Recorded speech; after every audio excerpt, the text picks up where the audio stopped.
apie prezidentą tai net nėra ką kalbėti, nes tai yra apgailėtina, kada valstybės vadovas pirmos premjerės, kuri realiai atidarė tą sezamą, žinai, kaip tą olą į Europą, į pasaulį, net ne tik į Europą. Tai paskui valstybės vadovui, save vadinančiam visatos valdovui, tai jam beliko tik tai paskui eiti, nes takai jau buvo praminti. Bet man tai žinot kas, mes kaip praeitą kartą kalbėjom, tai buvo tik įvykęs faktas. Tai mes tiesiog paminėjom faktą patį ir visą kitą. Ir kad prasidės tokio purvo, kaip čia pasakyti, kalnai tokie, tai man tai buvo neįtikėtina, nes aš kiek žinau, tai lietuvių kultūroje apie mirusius žmonės yra kalbama arba pagarbiai, arba jau nekalbama niekaip. Tai į ką mes pavirtom, tai aš jums pasakysiu vienu pavyzdžiu. Tai yra toksai Ignas Kalpokas. Aš nenoriu dabar nei apie žmogų, nei apie pavardę, nei apie nieką kalbėti. Jisai dirba Vytauto didžiojo universitete ir jisai tikriausiai dirba su jaunimu, su studentais. Jisai yra pastovus komentuotojas LRT, visų kitų teisingų kanalų. Tai jisai paėmė savo postę kelias iškarpas, dvi. Viena vadinasi, su Rusijos partija bendradarbiaujantį Kazimierą Prunskienę neranda politinės paramos Lietuvoje, o kita liustracijos komisija, dvitaškis. Prunskienė slapta bendravo su KGB. Čia jisai vietoj nekrologo. Ir dar prideda savo tekstą. Numirė KGB bendradarbė Putino partijos atstovė Lietuvoje, palikusi mums Karbauskį ir dar visokio briedo, o sentimentalius pasisnargliavimus palikime silpnų nervų žmonėms. Tai aš nežinau, kaip aš tą žmogų kartais matau Kaune. Nu, man labai daug kainuos nieko jam nepasakyti, o dar labiau nepadaryti. Čia viskas mažosiom raidėm surašyta, išskyrus Karbauskį, nežinau, kodėl Karbauskį didžiąją raidę parašė. Bet man visada kyla, skaitant tokius kliedesius, toks labai vienas paprastas klausimas. Dabar, ta pavyzdžiui, jo citata, liustracijos komisija, Prunskienė slapta bendradarbiavo su KGB. Tai aš į šitą vietoj tos pavardės, amžinatilsį Prunskienės, galėčiau rašyti 20 žinomų Lietuvos veikėjų ir visa tai būtų tiesa. Ir šitiem žmonėm užkliūna šitos purvo vonios, apie kurias mes kalbėjom praeitą kartą, kurias paleido tokiais savo kanalais visatos valdovas, pats labai netoli nuo KGB būdantis, esantis. Bet jiems tiko 2 kadencijas KGBistė jau viešai įrodyta, jau yra Janutienės knyga, kurios niekas nepaneigė. Yra visokiausios ištrintos biografijos, įvairūs kiti dalykai. Jiems viskas čia buvo gerai. Tai aš nesuprantu, kokioje vis dėlto mes visuomenėje gyvename, jeigu žmonės šitaip, kaip čia pasakyti, nesislėpdami, yra tokie dviveidžiai. Man tikrai trūksta žodžių. Tu gali jos nemylėti, tu gali ten turėti apie savo nuomonę, bet tai vis dėlto Lietuvos legenda buvo politikos. Ir tokių legendų aš artimiausioje ateityje nematau. Tai nežinau, man tai iš tikrųjų liūdna, nes aš iš karto galiu pasakyti, kai bus tos sekančios valstybinės laidos, aš nei vieno blogo žodžio nepasakysiu. Nes aš vis dėlto esu tos kultūros nunykstančios dalis, kur jeigu neturi ką gero pasakyti, tai geriau tada patylėti. Atsiprašau už tokį ilgą monologą. Ne, Gintarai, čia reikia pastabą, ne pastabą, bet pasakyti, kad apie mirusius taip yra kalbama. O kol žmogus yra gyvas, kol jisai... Tai aš jau į ateitį čia žvilgsnį. Taip, bet kol jisai gyvas, tai nesvarbu, kad jis pasitraukęs yra iš, bent jau nominaliai iš aktyvios politikos. Jeigu yra už ką žmogų kritikuoti, už jo nuveiktus darbus ar nenuveiktus darbus, tai jis ir nusipelno tos kritikos ir jis bus kritikuojamas. Žinai, Alvė, atsiprašau, O aš dabar žinai, žiūrėjau aš kalbu apie kažkokią... apie sekančias laidotuvės, kurios laukia. Nu, tai ir norėjau pasakyti, kad žmogus dabar dar yra gyvas ir niekas iš mūsų netima teisės, moralinę turim mes teisę kritikuoti tą žmogų, nors jisai, sakau, nominaliai iš aktyvios politikos yra nominaliai, yra pasitraukęs, o kaip ten yra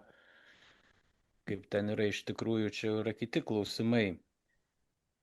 Žinai, Alvė, aš O mačiau dabar medininkuose tą minėjimą, kur jo tą kūną vėl atvežė. Aš nesuprantu tikslo va šitų visų dalykų. Žmogus jau tikrai yra metuose. Nu, žmogus matosi jau nėra geros sveikatos. Nu, kam jį tampyti tokius dalykus? Aš įsivaizduoju, kaip jam sudėtinga yra net ir atvažiuoti tą renginį.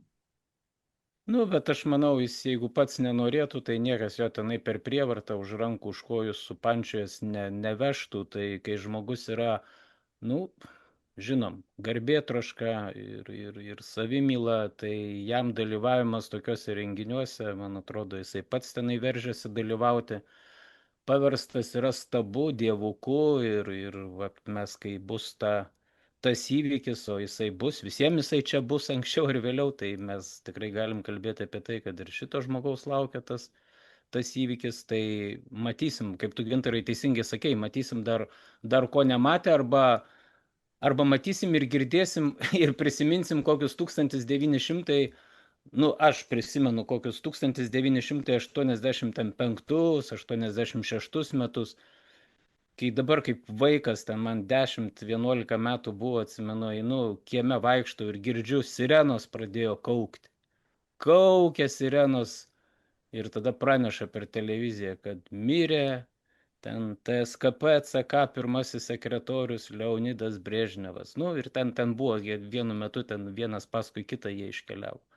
Tai mes čia girdėsime taip pat, manau, kaukiančias sirenas, žliumbiančius kalpokus, liejančius krokodilo ašaras. O dėl kalpoko, tai va čia stebina dar kitas dalykas. Gintarai, jisai, kaip pats minėjai, yra Vytauto didžiojo universiteto lektorius.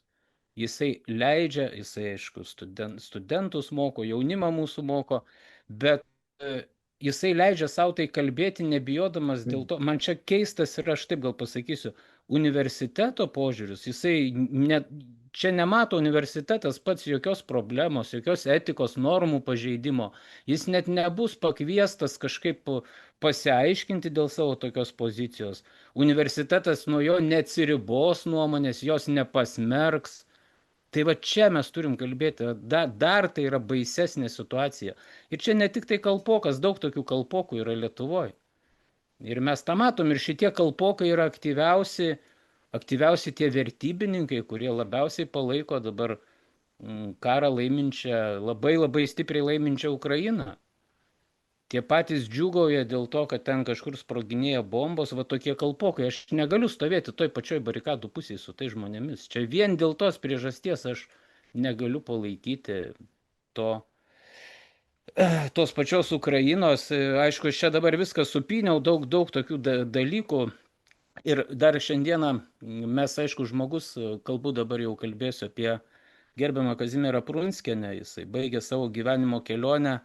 Gaila, kad mes ją prisiminėme tik dabar, jos mirties dieną. Tai žmogus dar gyveno su ta sunkia liga pakankamai ilgą laiką ir mažai kas skyrė dėmesio ir mes nežinojom nei kada Kazimiera švenčia savo gimtadienį, nebuvo jinai sveikinama, nu, gal artimiausiai, aišku, žmonės ją pasveikindavom, bet mes neprisimindavom, bet taip jau yra toks gyvenimas, mes prisimenam žmogų, kai jisai iškeliauja. Ir šiandien vieną prisiminimų pasidalino profesorius Gilys, aš skaičiau jo įrašą, netikrinau tos aplinkybės, tos faktinės aplinkybės, kurią jis nurodė, bet jis paminėjo tokį dalyką, kad prezidento rinkimų kampanijos metu, jau balsų skaičiavimui einant po truputėlį į pabaigą, Kazimiera Prunskienė prieš Valdą Adamkų pirmavo 5 procentų balsų persvarą ir staiga ta transliacija, perduodanti žinias apie balsų skaičiavimo eigą, jinai nutrūko,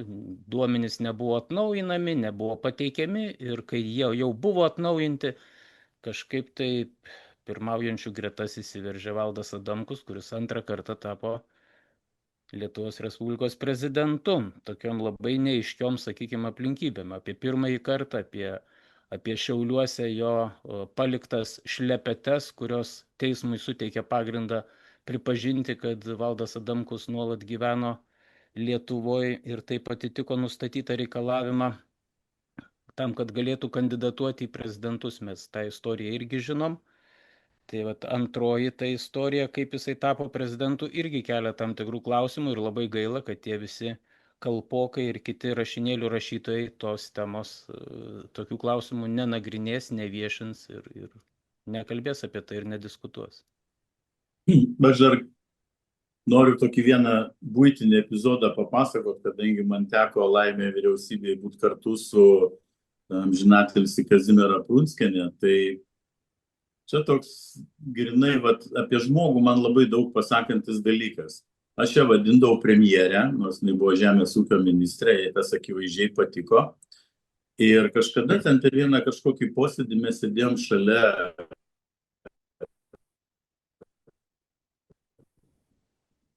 šalia jos, ten ir sėdė, išskyrus premjerą ir jo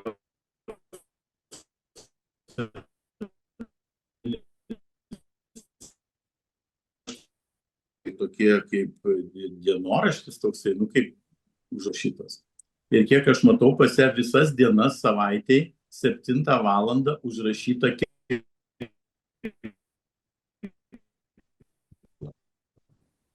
vieną rytą į kepyklą varot. Jinai sako, tai taip, taigi sako, aš esu pirmoji Lietuvos premjerė, aš negaliu atrodyti žmonėm bet kaip. O čia toks labai man toks šiltas prisiminimas aiškino, nes aš galvoju, aš tai ką, aš pamiegočiau geriau ten valandą ar pusantros. Kiekvieną į darbą prieš važiuodama aplankydavo kirpėją ir jie ten paruošdavo, papuošdavo ir taip toliau. Tai man, pavyzdžiui, tokie prisiminimai, kažkas kitas KGB primena. Ja, bet tie anti-KGBistai jiems labai patinka Grybauskaitė. Tai tie žmonės be vertybių, aš daugiau nenoriu apie juos kalbėti.